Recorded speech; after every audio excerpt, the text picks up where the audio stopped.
Prosesnya saya harapkan baik di LPDB maupun di koperasi, prosesnya yang sederhana dan cepat. Udah ini kita butuh kecepatan. Salurkan cepat, sederhanakan prosesnya. Saya nggak ingin, ini Pak Menteri, koperasinya tutup baru dibantu, nggak ada artinya. Jangan nunggu.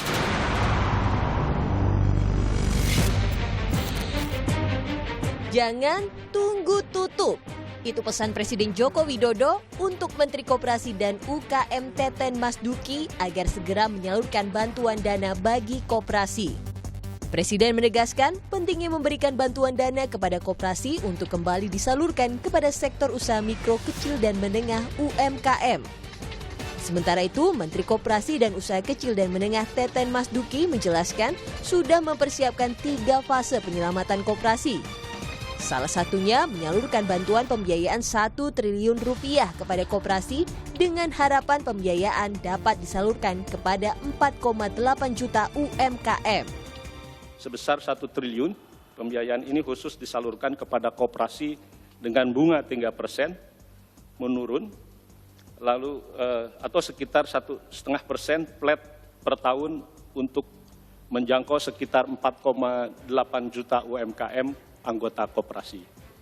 Nah, sampai saat ini kami telah melakukan penyaluran pinjaman atau pembiayaan baru dengan total pencairan sebesar 381,4 miliar.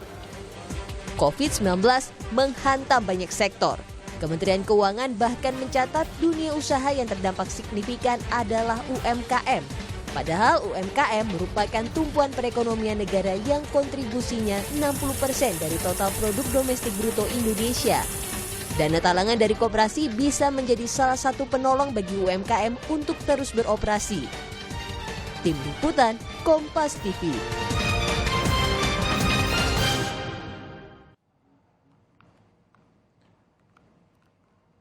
Ya, Saudara, dalam upaya menolong koperasi dan usaha mikro, kecil dan menengah atau UMKM dari impitan COVID-19, Presiden Joko Widodo memerintahkan Menteri Koperasi dan UKM Teten Mas Duki untuk mempercepat bantuan dana bagi koperasi. Bagaimana sebenarnya kondisi koperasi yang disebut sedang dalam kondisi mengkhawatirkan? Nah, untuk membahasnya sudah bergabung secara daring bersama kita di Sapa Indonesia Akhir Pekan ada tenaga ahli utama Kantor Staf Presiden, Dhani Amrul Ihdan. Pak Dhani, selamat pagi. Selamat pagi, Assalamualaikum warahmatullahi wabarakatuh. Waalaikumsalam warahmatullahi wabarakatuh. Serta Ketua DPP Asosiasi Koperasi Simpan Pinjam Indonesia atau ASKOPindo, Bung Frans Meroga Panggabean. Selamat pagi, Bung Frans. Selamat pagi, Mas Irianda. Salam sehat. Salam sehat. Saya ke Pak Dhani dulu. Pak Dhani, tadi kita dengar bersama juga ya kata Pak Presiden jangan tunggu tutup dulu begitu. Sebenarnya kalau dari perspektif atau dari kacamata pemerintah, kondisi koperasi saat ini seberapa parah? Ya, tentu ini adalah komitmen dari pemerintah untuk segera melakukan penyehatan. Karena baik itu koperasi maupun sektor UMKM yang menjadi fokus perhatian utama pemerintah saat ini untuk melakukan pemulihan ekonomi. Sehingga seperti beberapa waktu yang lalu ketika pemerintah mengeluarkan komite penanganan COVID dan juga pemulihan dan transformasi ekonomi, itu juga salah satu agenda pentingnya adalah penyehatan UMKM termasuk koperasi tentu di dalamnya. Nah, apa yang disampaikan oleh Presiden dalam hal ini adalah mendorong semua kementerian untuk mempercepat semua proses penyerapan anggaran dan membantu khususnya koperasi dan UMKM dalam menyalurkan kredit mikro dan ultra mikro tentunya. Ya. Nah, dalam hal ini UMKM kan kalau kita melihat grand strateginya itu kan ada 3 ya, dari mulai dia survival, bagaimana agar UMKM bisa survive dengan melakukan pemerintah memberikan support pinjaman, melakukan penundaan pembayaran atau rescheduling hutang, termasuk diantara adalah renegosiasi atau rescheduling grace period. Nah, kemudian juga dalam sisi recovery-nya adalah dengan pembukaan beberapa fase-fase yang memang bisa dibuka, dan kemudian recovery terhadap sektor-sektor yang bisa dijadikan mitra strategis khususnya bagi BUMN. Karena kita tahu BUMN juga memiliki banyak mitra-mitra binaan dan ada juga program PKBL, program kemitraan dan bina lingkungan termasuk di dalamnya itu juga beranggotakan beberapa UMKM yang sangat strategis untuk mensupport performance BUMN dan memberikan multiplier efek bagi masyarakat. Nah, fase yang ketiga adalah fase pertumbuhan dengan mengoptimalkan digitalisasi dari pemasaran produk-produk UMKM. Jadi memang masih ada belum sampai 15% kurang lebih itu produk-produk UMKM yang masuk di dalam e-marketplace. Ini juga di dalam masa COVID juga kita dorong agar pemerintah juga bisa mensupport para UMKM bisa masuk kepada e-marketplace. Karena kita tahu dalam masa adaptasi kebiasaan baru, maka tentu sarana online itu menjadi alternatif terpenting. Nah, dalam hal ini UMKM memang didorong pemerintah juga memfasilitasi agar bisa dilakukan e-marketplace dengan baik. Nah, jadi fase-fase itu dilalui juga untuk melakukan pembinaan kepada UMKM, memberikan fasilitas pelayanan kepada UMKM, dan sekaligus juga menjadi ajang untuk mencintai produk dalam negeri. Sehingga Bapak Presiden juga dalam beberapa kesempatan juga meminta dan ikut mensosialisasikan agar kita juga bisa mendukung industri penciptaan industri dalam negeri.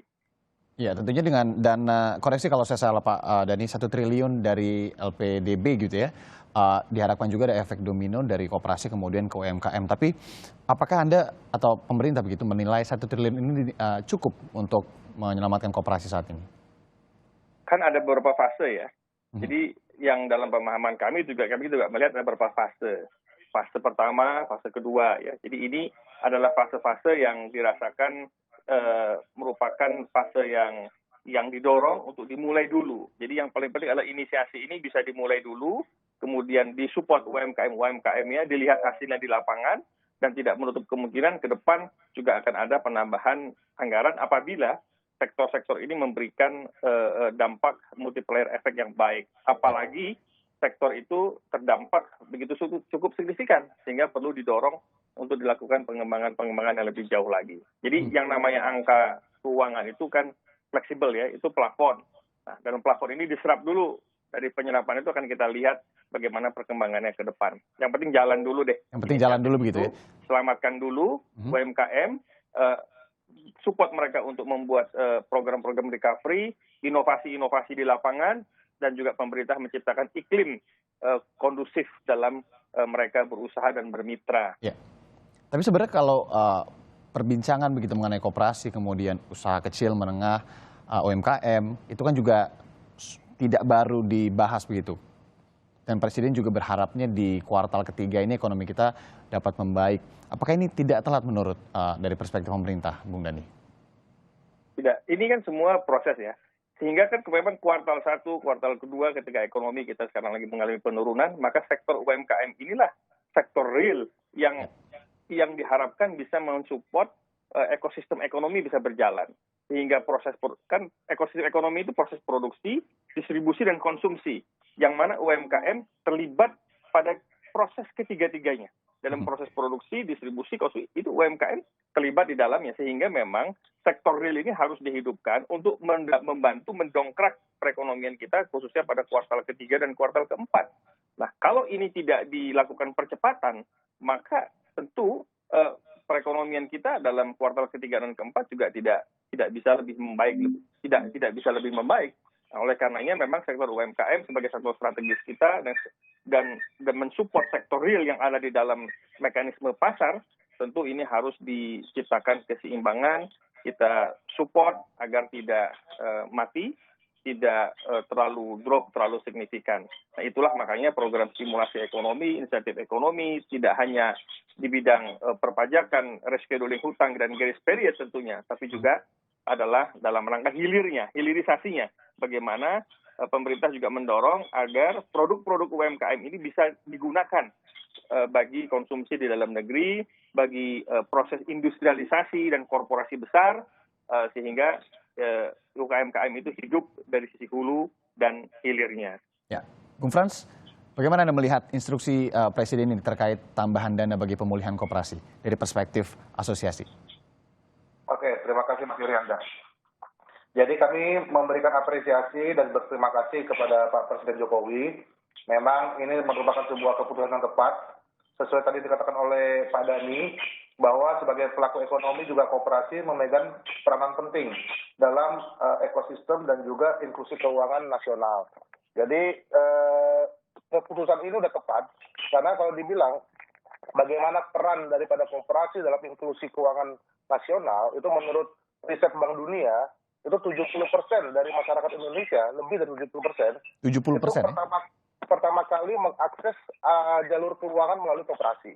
Dan bahkan diperkuat lagi, dari 70% itu, 87%-nya pada akhirnya memang hanya mempunyai akses keuangan kepada koperasi. Jadi bisa dibilang 60% dari masyarakat Indonesia yang mayoritas adalah pelaku UMKM dan juga pekerja informal, kurang lebih 60% itu memang pada akhirnya tidak bankable. Pada akhirnya hanya bisa mengakses jalur keuangan, fasilitas keuangan itu kepada koperasi. Jadi ini sudah tepat.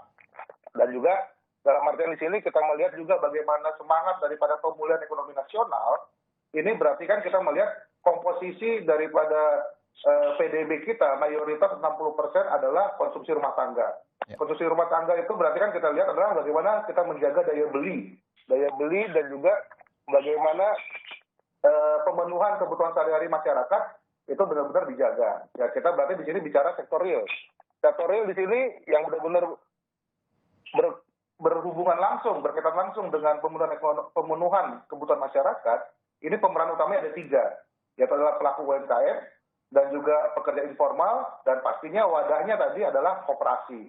Jadi memang inilah kita kembalikan lagi kepada ekonomi kerakyatan, bagaimana kita mengembalikan kekuatan ekonomi bertumbuh kepada rakyat. Karena juga pada secara data juga menunjukkan bahwa 60% komponen PDB kita adalah konsumsi rumah tangga. Jadi dalam artian di sini kalau kita lihat dari komponen PDB, berarti memang dalam kondisi krisis ini kita berharap kepada government spending. Government spending itu adalah dana pemulihan ekonomi nasional ini, PEN. Inilah yang akan bisa menggerakkan bagaimana sektor real dan juga daya beli masyarakat tetap terjaga. Jadi memang ini sudah menjadi sebuah langkah awal yang baik, kami apresiasi. Dan pun tadi Pak Dhani bilang, ya mudah-mudahan kami harapkan akan ada langkah-langkah berikutnya. Karena kalau dibilang 1 triliun, ya Pak Dhani terlalu kecil sebenarnya. Tapi karena Pak, as a start is already good start. Jadi dalam artian di sini, kita lihat 120.000 koperasi simpan pinjam dengan anggota kurang lebih 22 juta orang memang masih butuh penguatan-penguatan berikutnya. Tapi kami yakin dengan adanya sudah concern yang memang konkret terperlihatkan dari pemerintah melalui Pak Presiden Jokowi, kami yakin ke depannya pasti akan selalu lebih diperhatikan lagi. Anda melihat kalau sejauh ini dampak pandemi begitu kepada koperasi sendiri seperti apa? Tadi Anda sempat singgung juga 1 triliun ini sebenarnya kecil. Idealnya berapa, Bung Frans?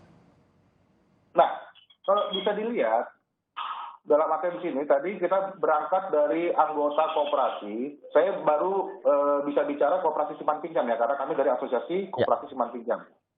Itu kurang lebih 22 juta orang anggotanya.